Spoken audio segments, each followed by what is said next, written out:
Le spectacle que j'ai vu et qui a marqué ma vie, ça s'appelait Voyage en Tchécovie. Et c'est un spectacle qui m'a particulièrement marqué parce qu'en fait, il y avait que 2 acteurs sur le plateau. La disposition, c'était en bifrontal, donc il y avait vraiment un rapport super intime avec le spectateur.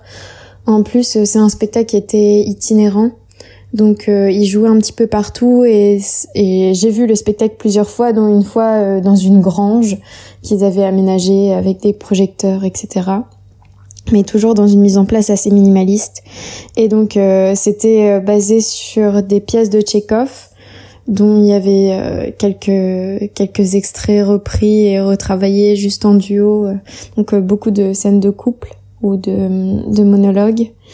Et c'était vraiment super touchant parce que tout était super simple dans la mise en place, dans les costumes, dans les maquillages. Et pourtant, il y avait une vraie magie qui se dégageait en fait. Et juste par des petits effets qui coûtent rien. Je suis même pas sûre d'ingénieur son ou d'ingénieur lumière. Non, il y en avait pas. Pas de musique, quelque chose de très minimaliste mais qui allait à l'essentiel. Et donc avec cette proximité au public, il faisait passer des assiettes avec du hareng fumé dessus en référence à une des scènes qu'ils étaient en train de jouer. Il y avait vraiment une idée de dialogue avec le public et parfois de vraie intimité entre les acteurs. Donc voilà, c'est ce qui m'a vraiment beaucoup touchée et qui m'a appris à quel point le théâtre peut être simple et en même temps dégager une pure émotion. Et pour moi, ouais, c'est ça le théâtre, aller à l'essentiel dans l'humanité.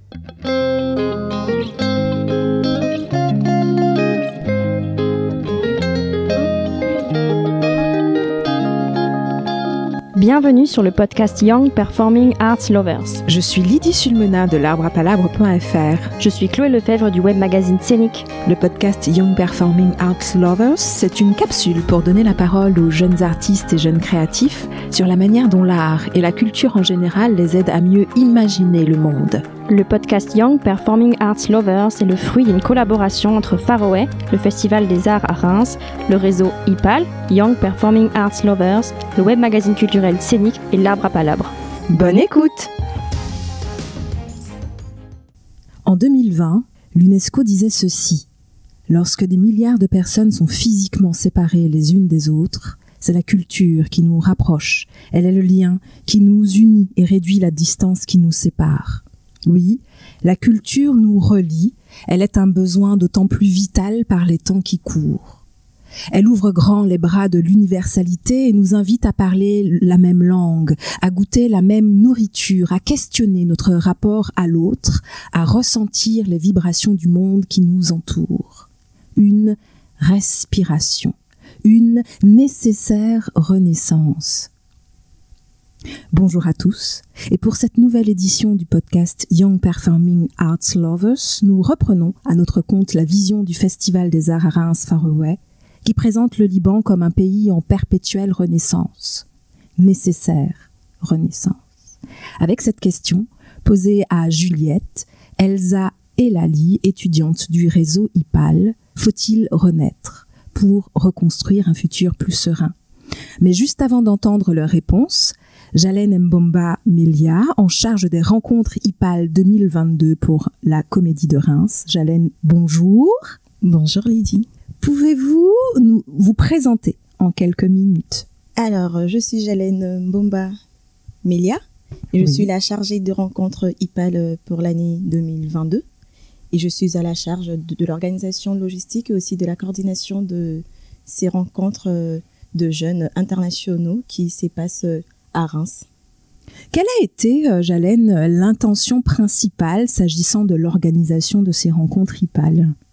Alors, le réseau IPAL Young Performing Arts Lovers, initié en 2009 par Anne Goalard, est un réseau européen de jeunes spectateurs, artistes et accompagnateurs d'artistes réunis par un même intérêt pour les arts de la scène. Ils se rencontrent donc chaque année en France et aussi en Europe et en France plus particulièrement à Reims. depuis maintenant plus de 10 ans, durant le festival qui était avant nommé Reims Scène d'Europe et maintenant depuis 3 ans qui s'appelle le festival Faroé, Festival des Arts à Reims. Questionner la relation entre l'art et la réalité, c'est l'une des ambitions du festival Faroé qui se met concrètement en œuvre de quelle manière au sein du réseau IPAL? Au sein du réseau IPAL, c'est fait que le jeune se rencontre pour un week-end du coup, d'atelier, de spectacles, de convivialité et aussi des discussions. Et l'enjeu de ces rencontres est de repenser le rôle du spectateur et de faire émerger une réflexion provenant du jeune public européen lui-même. Et aussi, maintenant là, vu qu'on est ouvert à l'international, je dirais du jeune tout court. Face à la démocratie aussi, de tenter de répondre à la problématique comment reconnecter la jeunesse aux arts de la scène. Donc IPAL, ou une occasion de se rencontrer, de se questionner, de réinventer d'une certaine manière le monde. Et aujourd'hui, nous avons demandé à Juliette, Elsa et Lali, 3 étudiantes du réseau IPAL, de nous partager leur regard sur cette nécessaire construction, ou reconstruction d'ailleurs, à laquelle nous invite la culture. Bonjour à vous 3. Bonjour. Bonjour. Bonjour. Alors peut-être pour commencer, quelques mots pour vous présenter chacune. Alors bonjour, je m'appelle Juliette, j'ai 22 ans, bientôt 23. Je suis étudiante à Paris 3, à la Sorbonne Nouvelle donc, en études théâtrales. Et avant, j'étais étudiante en lettres et arts à Paris Diderot. Et c'est la 2e année que je fais le festival IPAL, enfin le projet IPAL. Et voilà. Je m'appelle Elsa, j'ai 19 ans. Je suis également étudiante à Paris 3 dans la même licence que Juliette, en 2e année. Et voilà, c'est mes premières études et je commence la vie à Paris et c'est cool. Bienvenue Elsa. Moi c'est Lali, j'ai 20 ans. J'étudie depuis 3 ans au Conservatoire de Bruxelles en théâtre et art de la parole. Alors mesdames, faut-il renaître pour reconstruire un futur plus serein? Nous évoquions le Liban et sa nécessaire renaissance. Pensez-vous que l'art, la culture peuvent être des moyens, des outils pour accompagner la renaissance, pour accompagner la reconstruction? Pour moi, ce qui m'est venu en premier, c'est la nécessité de voir cet avenir serein comme quelque chose de commun, en fait. Parce que je pense que chacun a un petit peu sa vision de ce qu'est un futur serein. Et le plus important, c'est de s'associer, en fait, et de se rencontrer pour parler et pour avoir une vision commune de ce qu'on souhaite en collectif pour l'avenir. Et l'art et la culture en général a ce pouvoir-là de rassembler les gens. Donc je pense que les 2 notions de bâtir un avenir ensemble et de se réunir autour de l'art se complètent et permettent d'avancer sur ce chemin-là. Bâtir ensemble, avancer ensemble. Elsa, ton avis sur la question? Je te rejoins là-dessus, surtout avec les temps qui courent et la crise qu'on est en train de traverser. La culture, c'est quelque chose d'humain avant tout et je pense qu'on a vraiment besoin de ça en ce moment et que ça peut vraiment nous rapprocher et nous souder. Et je suis totalement d'accord avec l'introduction que vous avez dite, comme quoi ça... Enfin, je trouve que la culture en général rend beaucoup plus tolérant et dégage une ouverture d'esprit assez incroyable et peut vraiment nous rendre... Enfin, nous ouvrir à énormément de sujets différents, donc... En disant cela, Elsa, il y a une certaine émotion qui se dégage. Quelle est cette émotion quelle est cette émotion-là, particulièrement, spécifiquement? Je sais pas. Enfin, je sais pas trop. Je suis spectatrice depuis vraiment toute petite et du coup, c'est vraiment dans mon quotidien, tout ça.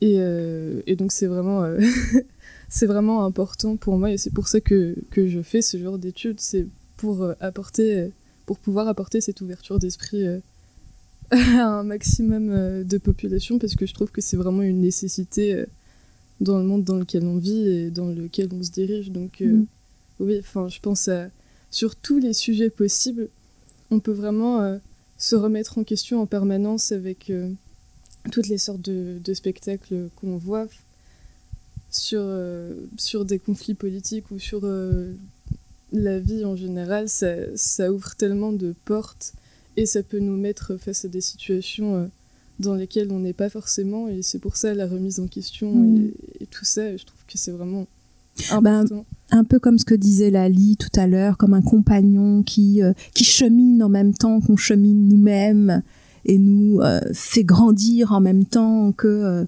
nous grandissons. Enfin, je trouve en effet que cette approche-là de compagnon est vraiment, en tout cas cette image de compagnon est vraiment très belle. Et du coup, ça crée une espèce d'intimité, de proximité qui fait que on se construit aussi. Est-ce que je travestis pas le propos en disant ça? Pas du tout. Juliette? Alors, moi, face à la question, le côté renaître, ça m'a tout de suite fait penser en fait à des pièces que je suis allée voir, parce que en ce moment le programme est plutôt riche dans sur ce domaine-là, et c'est au niveau de tout ce qui va être le cabaret ou tout ce qui va être les spectacles qui parlent justement de la transidentité ou de tout ce qui va être la difficulté à trouver son genre ou le re-questionner. Et en fait, dans le côté renaître pour reconstruire, je trouve que la plupart de ces spectacles permettent de montrer que ces personnes, en fait, ont réussi, alors qu'ils ils subissent beaucoup de violences dans notre monde actuel, etc., à renaître en justement montrant cette particularité comme étant une force et en pouvant en faire un spectacle et en jouant avec ces codes-là. Parce que généralement, ces spectacles-là, même si c'est aussi l'histoire du cabaret que d'être provoquant et de jouer sur, par exemple, des aspects très sexuels, de faire des allusions comme ça, et en fait d'en faire une force, et justement je pense, en tout cas je parlerai pas à leur place, mais on sent que c'est comme une renaissance pour eux, et de pouvoir, en tout cas moi ça m'a fait beaucoup penser à tous ces spectacles qu'il y a en ce moment récemment, et je trouve ça bien qu'on ait pu s'intéresser à ça, et c'est une manière pour moi justement de reconstruire un monde où eux-mêmes ont réussi à mettre leurs propres normes et à montrer leurs différences en montrant que c'est pas une si grande différence, et que en montrant les violences que eux ont subies.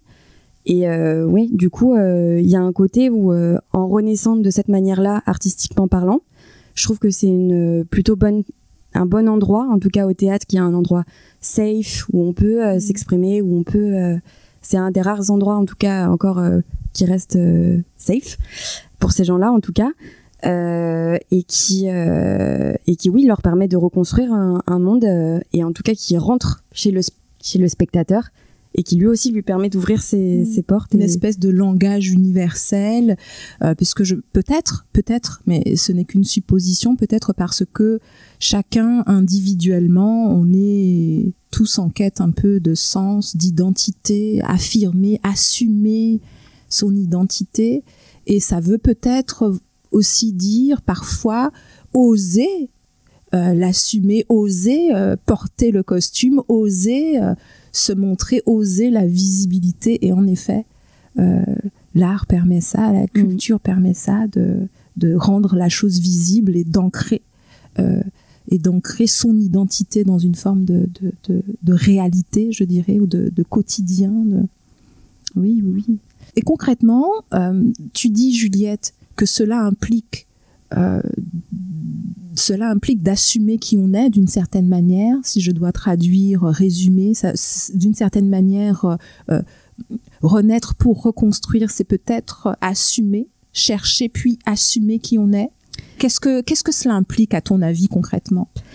Alors pour moi, cette question-là, elle est un peu compliqué parce que, par exemple, moi, dans les spectacles de cabaret, etc., c'est pas eux qui parlent en leur nom directement. Par exemple, moi, là, j'ai vu un spectacle de marionnettes et on sait que la marionnette au théâtre, c'est un des genres au théâtre qui permet de justement dire des propos très subversifs qui sont dérangeants parce qu'on se met derrière une marionnette et du coup en fait on n'attaque pas directement la personne elle-même et c'est pour ça que la marionnette c'est souvent utilisée dans des questions un peu sensibles, etc. Mais du coup et même dans le cabaret c'est des personnes qui jouent des personnages, qui jouent des grandes divas, qui jouent. Alors est-ce que ils ont besoin d'affirmer leur identité d'eux-mêmes? Je sais pas. Mais en tout cas, ils affirment l'identité en tout cas de tout le mouvement, en tout cas LGBT ou des transsexuels enfin, en tout cas, ils regroupent un ensemble de personnes qui se portent des questions et qui questionnent la société sur qu'est-ce qu'on pense de ça, pourquoi est-ce qu'on trouve ça étonnant, pourquoi il y a des personnes qui quittent la salle, pourquoi est-ce que eux-mêmes peuvent pas s'exprimer, pourquoi. Et c'est généralement des spectacles qui suscitent beaucoup d'émotions parce que il y a toujours un moment où dans le spectacle ils disent qu'en voulant affirmer leur identité, ça a causé du rejet, ça a causé de la violence, de la brutalité. Et donc est-ce que eux-mêmes affirment leur identité? En tout cas sur cette question-là, je sais pas si c'est eux-mêmes qui l'affirment parce qu'ils se mettent derrière justement soit des marionnettes, soit des personnages, soit c'est pas eux en leur nom qui disent bonjour, je suis gay et je suis là pour faire. Alors je sais pas, mais en tout cas il y a une tentative de questionner ça. Ouais. C'est ça peut-être qui rend la chose encore plus proche et encore plus nécessaire s'agissant de culture et d'art d'une certaine manière. C'est que, comme tu le disais Juliette, c'est un espace safe dans lequel on peut enfin peut-être, plus que endosser le costume, enlever l'autre costume pour embrasser l'entièreté de sa singularité. Votre avis sur la question, Lali, Elsa? Pour rejoindre la notion de safe place, c'est tout à fait vrai des deux côtés, autant de l'artiste comme le public, car sur scène, la personne joue complètement quelqu'un d'autre et quand on est spectateur, on est assis sur notre siège face à une situation, mais où on lâche prise et on coupe complètement les ponts par rapport à la vie qu'on avait juste avant. Et enfin, quand je vais voir une œuvre en général, je suis vraiment ailleurs pendant un petit moment et ça fait vraiment du bien. Et si je me mets à la place des artistes, j'imagine que, enfin oui, interpréter quelqu'un d'autre, c'est vraiment un endroit à part entière dans la vie en général, je trouve. Une main tendue, un lien invisible. Oui, pour moi, il y a vraiment cette notion de compassion qui entre en jeu, en fait, en abandonnant justement, comme tu me disais, notre identité de tous les jours en tant que spectateur ou en tant que comédien. On s'ouvre à une dimension de notre humanité qui est encore plus grande et qui prend une force symbolique, en fait. Et en présentant quelque chose sur le plateau, on ouvre juste une porte de communication par le ressenti, par les émotions, et il y a quelque chose qui se transmet même au-delà des mots et des images.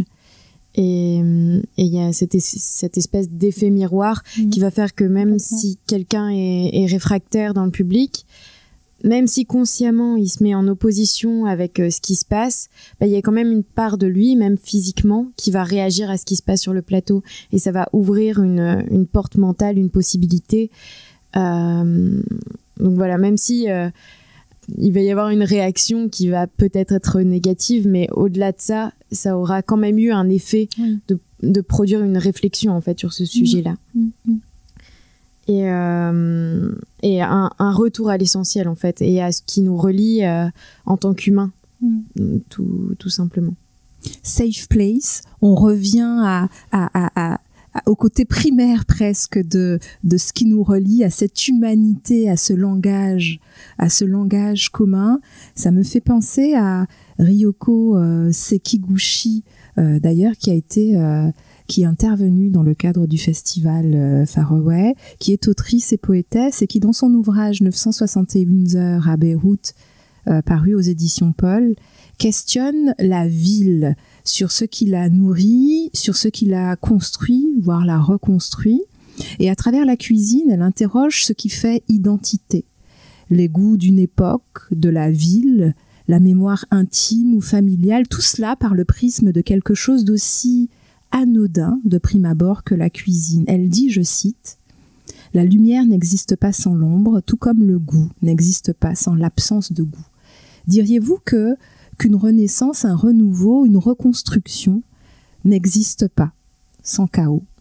Bah oui, puisque j'ai l'image d'une maison qui me vient en tête là, et quand on a l'ambition de transformer sa maison pour la rendre plus agréable, qu'elle nous corresponde plus, bah forcément il va falloir casser des cloisons, peut-être détruire une aile de la maison pour pouvoir bâtir une baie vitrée ou créer de l'espace tout simplement. Donc oui, je pense que c'est nécessaire, mais qu'en fait pour moi le fait de détruire quelque chose n'est pas forcément violent et ne doit pas être associé à la souffrance. Si on prend vraiment le temps d'entourer ce processus d'une conscience de la destruction et de se dire on va déconstruire ça, mais parce qu'on sait que derrière on va faire cette magnifique baie vitrée, cette magnifique véranda. Et donc il y a un projet de reconstruction derrière. Donc c'est pas comme si c'était un tsunami qui arrivait sur la maison et qui détruisait tout sans avoir prévu, sans savoir comment on va résoudre ça. Donc il y a vraiment l'idée de créer un processus et un projet après cette destruction, même si parfois la destruction arrive sans qu'on l'ait prévu et sans qu'on puisse réagir directement. Et je pense aussi qu'il faut accepter que dans ces cas-là, il y a aussi un moment où on va pas reconstruire tout de suite. Et on a besoin de rester dans une zone blanche comme ça, de se laisser le temps d'accepter les choses et d'avoir un processus de deuil et avant de pouvoir entamer une résilience. Khalil Gibran dit, libanais, dit que plus la désolation creuse ton être, plus tu peux y accueillir la joie.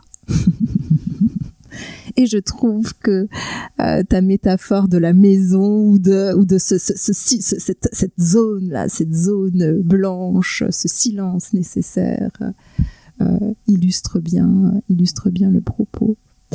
Moi, je suis pas totalement d'accord avec ça. Avec quoi? Avec le côté où il faut détruire, il faut et que ça peut se faire aussi sans violence, etc.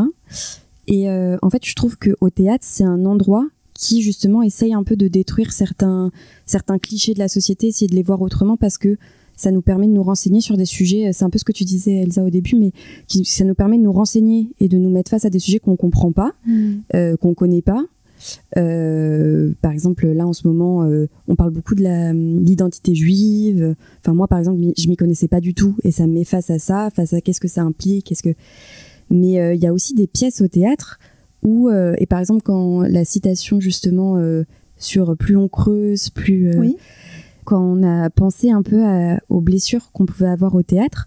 Moi, je sais qu'il y a des pièces quand j'y suis allée. Bon, j'ai vécu plein de très beaux moments au théâtre, hein, mais qui m'ont réactivé en fait des blessures que j'avais et qui m'ont mis dans une sorte d'inconfort, et vraiment d'état triste, et parce que justement, comme il y a des moments où ça devient un peu un art total, le théâtre, où il y a beaucoup de sens à nous qui sont impliqués, et du coup je suis sortie, enfin j'étais presque en larmes, enfin ça a réactivé chez moi des inquiétudes. Et je sais pas si ces inquiétudes... alors bien sûr, c'est une question qui est à prendre, qui peut être prise de plein de façons différentes, mais personnellement, moi, ces inquiétudes, je sais pas si elles m'ont fait grandir, ou si... je trouve que à des moments, il faut aussi faire attention, parce qu'il y a des pièces qui peuvent réactiver des choses pour les personnes, et c'est pas forcément dit avant, que parfois ça peut être violent, et que comme tout art, mais parce qu'on n'a pas l'impression qu'au théâtre ça peut être aussi violent, mais que oui, il y a des pièces qui font de la peine, enfin pas qui font pas de la peine, mais qui touchent des sujets chez nous, parce que il y a beaucoup de sujets de société qui sont abordés. Il y a beaucoup de questions aussi sur le viol, sur la famille, sur et alors après, je pense qu'il y a des personnes que ça a aidé, Mais voilà, c'est juste ma petite interrogation par rapport à ce qu'on disait. Et donc, ça veut dire peut-être que l'art peut, parfois aussi, la culture peut réactiver certaines blessures, pas guéries, mal guéries ou camouflées sous le tapis. Elsa? Après, je voulais juste faire un ajout comme quoi vous vous rejoignez mutuellement sur la question de la reconstruction pour un futur, parce qu'on n'est pas obligé, certes, de déconstruire, mais on est en perpétuel mouvement dans la vie et on traverse des étapes totalement différentes. Et donc pour un futur, oui, on peut passer par différentes étapes et voilà. Et je rejoins la citation. Alors on n'est pas forcément obligé de passer par une désolation profonde pour connaître la joie. Mais c'est vrai que, enfin, il faut connaître, il faut passer par ces deux extrêmes pour pouvoir les comparer ensuite et voilà. Enfin, elle m'a vraiment marquée. Enfin, je suis tout à fait d'accord avec ça. Avec ça, merci Khalil Gibran pour ce consensus. Et pour revenir aux propos de Juliette tout à l'heure, votre regard, votre avis sur ce qu'elle indique sur le fait que parfois l'art peut réactiver certaines blessures. Est-ce que vous avez quelque chose à nous dire là-dessus? Je disais tout à l'heure que... Et du coup, excuse-moi, et du coup par extension, est-ce que au-delà de réactiver, est-ce qu'elle peut aussi guérir les blessures? Alors, les sujets auxquels j'ai été confrontée face au spectacle que j'ai pu voir, j'ai eu la chance, entre guillemets, Enfin, j'ai pas été confrontée à quelque chose de similaire, de grosses blessures qui a pu arriver à certaines autres personnes, mais justement j'ai pu m'ouvrir à ce qui était en face de moi et avoir de l'empathie pour les personnes qui avaient pu vivre certaines choses. Mais dans ce que j'ai pu voir pour l'instant, ça ne m'a pas réactivé de certaines angoisses ou de certaines blessures.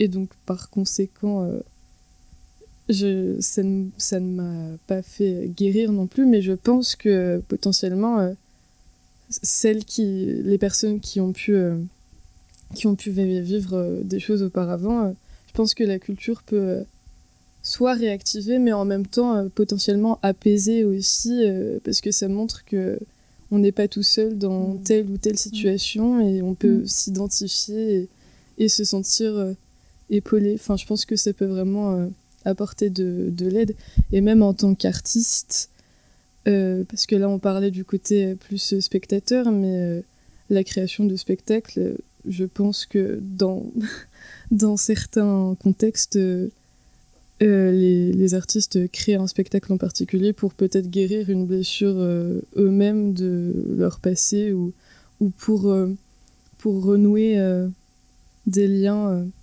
Je pense à Wajdi Mouawad qui a fait son dernier spectacle sur Mère.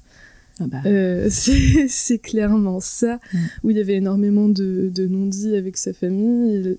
Il a retranscrit toute sa vie à Paris avec cette femme qui a été énormément importante dans sa vie, mais qui est partie assez tôt, jusqu'à ce qu'il recrée un dialogue dans sa pièce de théâtre qui n'a jamais eu lieu, où ils ont pu s'échanger justement tout ce qui n'a jamais pu se dire dans la vraie vie. Il s'est vraiment réconforté dans le théâtre pour pouvoir s'exprimer là-dessus. Un bel exemple en effet. Lali? Ouais, pour moi, dans cette notion de... Pour moi, je vis une expérience face à l'art comme quelque chose qui doit être entouré, de se dire, de vivre cette expérience artistique comme vraiment un processus en fait, et d'être capable de se dire, là, je rentre au musée, c'est un endroit qui est hors de mon quotidien, Et donc de se mettre comme dans une forme de réflexion en fait, et de se voir aussi expérimenter, et de parfois se perdre dans l'expérience et de se laisser toucher et d'être dans une émotion pure et sans aucune barrière, et en même temps d'être capable aussi de revenir dans une forme de recul et de se dire ok, là je suis dans un public, c'est un acteur qui est sur scène et qui me donne ce propos-là, et c'est une parole qui est symbolique. Et donc il y a aussi aller au théâtre ou aller au musée, c'est aussi se donner l'opportunité de souffrir parfois et d'accepter en fait qu'on va pleurer et qu'on va avoir mal et que ça va remuer des choses en nous, mais de se protéger aussi en se disant ok, je suis dans un contexte artistique, donc c'est le propos qui m'est donné, ça peut être parfois même du théâtre documentaire, des témoignages qui sont réels, mais ça reste dans le safe place, donc on peut s'offrir ce recul-là et de vivre vraiment cette expérience en se sentant protégé soi-même en fait. Et donc oui, d'accepter de pleurer l'émotion et de se laisser traverser, mais une fois qu'on quitte l'endroit, pendant qu'on rentre chez soi, d'y réfléchir et d'essayer d'analyser en fait ce qui s'est passé, de pas juste consommer le cinéma ou le musée ou l'exposition comme un simple divertissement qui nous permet d'oublier nos quotidiens, mais vraiment de voir en quoi ça nous a touchés et qu'est-ce que ça a touché en nous, et d'essayer de donner du sens en fait à cette émotion qui arrivait à ce moment-là. Est-ce que tu es d'accord avec ça, Juliette ? Oui, moi je suis complètement... Non, là je suis d'accord. Ça va. Non, je suis plutôt d'accord. Je pense que justement... après moi là, je vais peut-être parler plus en tant que le jeu d'acteur. Je pense que ça peut aussi soigner des blessures parce que ça force à aller chercher là où ça blesse, là où ça va pas, là où il y a peut-être de l'émotion à trouver. Et du coup, oui, là, je pense que ça peut permettre d'enlever certaines blessures. Moi, j'ai fait des stages qui m'ont permis de apprendre à gérer mon corps, et que mon corps pouvait aussi exister sur scène. Et ces enseignements-là, je les ai après déplacés dans ma vie personnelle. Je pouvais danser en soirée tranquillement, il n'y avait pas de problème. Mais est-ce que ça veut dire, sans interrompre le propos, est-ce que ça veut dire que ce processus-là, ce cheminement-là, il n'est réservé qu'à des initiés ? Le processus de construction, de reconstruction, le fait de savoir faire la part des choses et d'accepter, parce que c'est d'une certaine manière accepter d'aller explorer ces profondeurs. Est-ce qu'on peut considérer, est-ce qu'on peut dire que de ce fait-là, il faut être préparé ?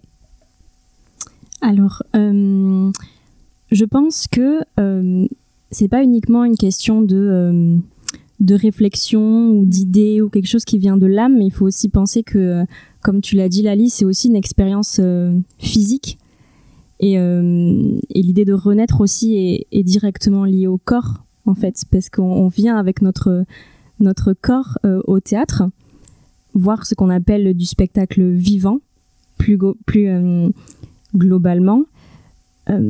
Donc je pense qu'il faut penser l'expérience aussi comme quelque chose de véritablement physique, dans le sens où en tant que spectatrice on peut ressentir quelque chose de véritablement physique avec son corps, que ce soit une musique, un mot, une couleur. On peut même entrer dans des états presque méditatifs, et ça aussi c'est une forme de guérison en fait. Mais c'est aussi, comme on le disait au début, c'est revenir dans quelque chose qui est commun aussi. C'est-à-dire, c'est entrer soi avec son corps dans un espace public, dans un lieu public.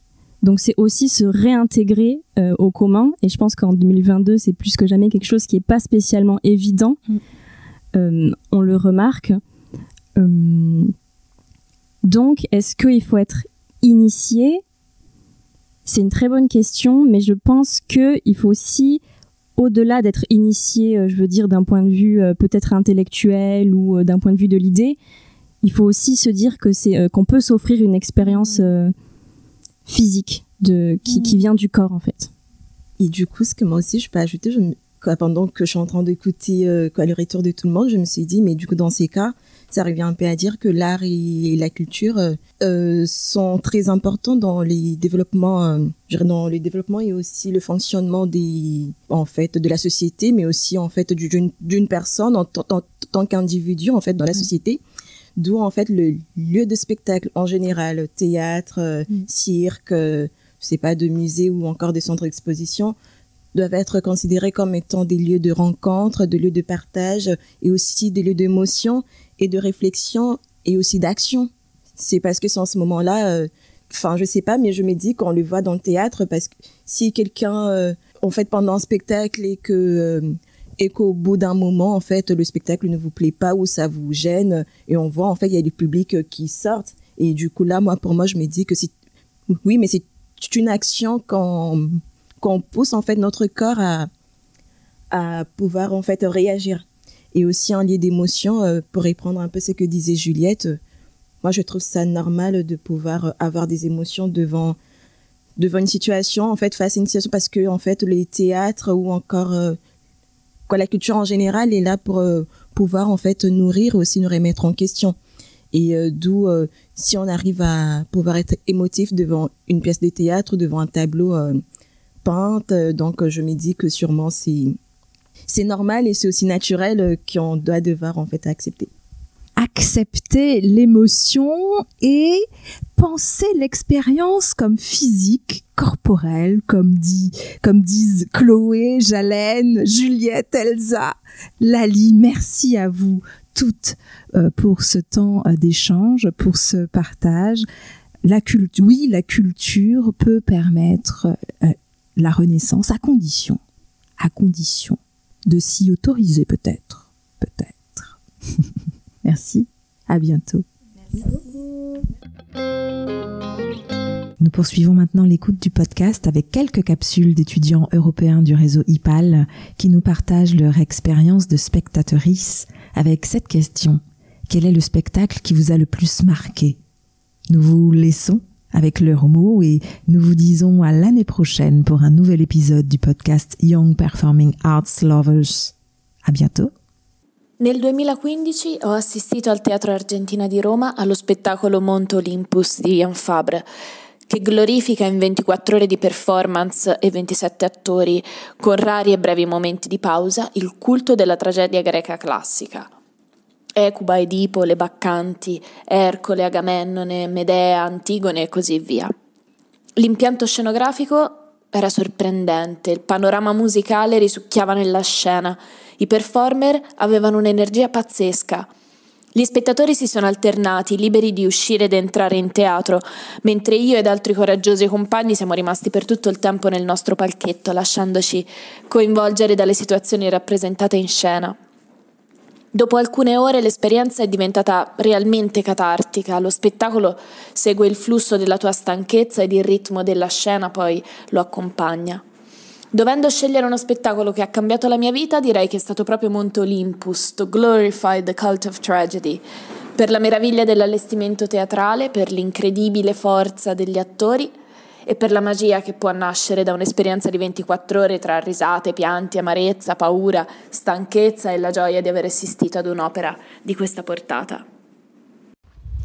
Bon dia, soc l'Anna i us explicaré per què l'obra anomenada Venezuela de la companyia Batxeva Dance Company a mi em va canviar la vida. Vaig veure Venezuela l'any 2018 al Mercat de les Flors de Barcelona. Jo feia temps que ballava, de tota la vida, de fet, però fins al moment, encara que pugui semblar irònic o fins i tot ridícul, mai havia entès què és la dansa, ni com es balla ni per què a mi m'agradava fer-ho.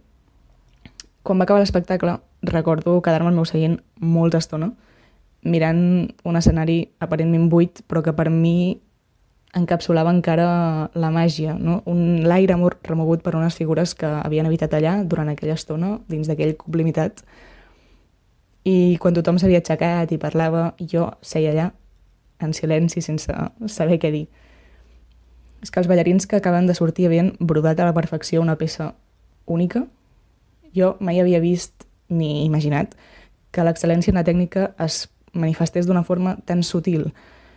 No sabia tampoc que el fil conductor d'un espectacle són també els silencis i la suma de les parts i fins i tot la verticalitat. No havia mai pensat que per preparar una coreografia m'havia de fixar en l'espai buit i en la desincronització, més que no pas en la posició particular de jo o d'altres com a ballarins i ballarines o la coordinació racional que sempre m'havien imposat entre música i dansa. Al final va resultar que el total dels silencis i sons i buits i plens era el que realment comptava per expressar el sentiment concret d'aquell moment, d'un moment que mai més a la vida es tornaria a repetir exactament de la mateixa manera. Vaig arribar, per tant, a copsar que la dansa es forma a través d'una corrua d'imatges amb sentit i amb significat i que el moviment és una forma d'entendre i d'explorar el sentiment. Des d'aquell moment vaig saber que el meu somni era perseguir l'astorament que vaig sentir asseguda aquell dia al teatre. Mi ricordo che un paio d'anni fa andai a vedere uno spettacolo di teatro messo in scena dal mio compagno delle superiori che ormai non vedevo da diverso tempo. Quello spettacolo si chiamava Primo Bacio, però non sapevo molto altro di più. A quel tempo io stavo attraversando un periodo in cui provavo un senso abbastanza forte di smarrimento e questo mi portava a voler esplorare più a fondo le mie emozioni. Decisi di andare da sola allo spettacolo e ricordo perfettamente che da quando si spensero le luci fino al momento degli inchini e anche oltre, io non smisi per un secondo di piangere. Io penso di non aver visto nemmeno una scena in modo nitido perché i miei occhi erano costantemente lacrimanti. Ascoltavo e mi ascoltavo. Sentivo come di star naufragando, ma in acque sicure, perché non avevo bisogno di giustificarmi con nessuno, dal momento che il linguaggio comune era l'emozione. Quella sera io ho capito quanto necessario sia liberare e accogliere le proprie emozioni, perché è spesso uno dei nostri maggiori ostacoli. Una de les obres que més m'ha marcat va ser Andrei Dorin, de Colunca Teatro. Parlava de la bellesa, de l'Alzheimer, de la vida i la mort, i tot amb màscares, i sense ni una paraula. Era entre la comèdia i la tragèdia, i és que era pura sensibilitat. Just la vaig veure quan el meu avi estava envellint molt ràpidament i veure com aquesta obra parlava de la bellesa em va tocar molt. Em va fer veure que per molt que creiem que coneixem els nostres éssers estimats, hi ha una gran part de la seva vida que ignorem per complet, que no ens arribem a imaginar quines històries d'amor, pèrdues o dolors han viscut. Lo spettacolo che più mi ha influenzato da quando sono nato, durante la mia esperienza di vita, è stata La Gloria, con la scrittura di Fabrizio Sinisi, la regia di Mario Scandale. Gli interpreti sono Alessandro Beirossi nel ruolo di Hitler, Dario Cacuri nel ruolo di August Kubizek e Marina Occhionera nel ruolo della ragazza. E appunto questo spettacolo tratta della gloria, c'è la gloria, tratta delle prime vicende di Adolf Hitler, quando ancora poco più che ventenne volle provare ad entrare all'Accademia di Vienna, ma non ci riuscì a causa del suo scarso talento.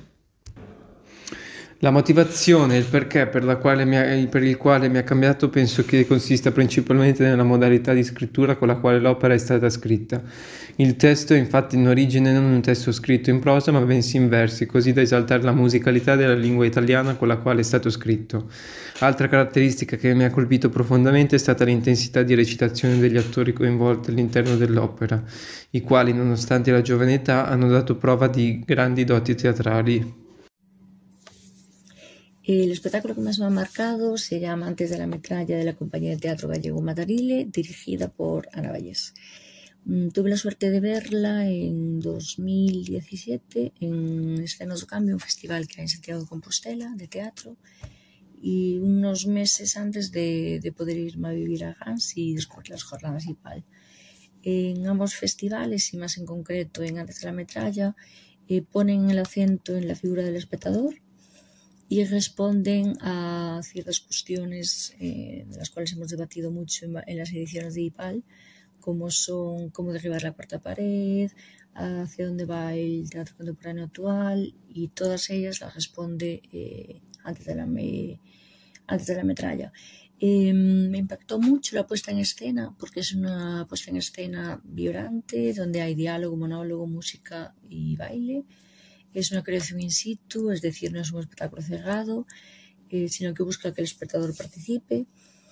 Y me gustó mucho cuando la vi, sobre todo por el imaginario tan propio de Matarile, donde incluye, concreto en esta pieza, incluyen órganos reales como son 2 lenguas y un corazón, que hay una parte de la escena que lo usa a modo de péndulo, igual que el modo en que están colocados los espectadores, cómo salen a escena los actores a modo de pasarela, el uso el empleo de la música tan característica, en este caso de los años 80, con canciones como Das Model de Kraftwerk, la danza súper característica de Matarile, y me gustó mucho porque me abrió la puerta a poder explorar y conocer otra forma de hacer teatro, y a través de esta pieza empecé a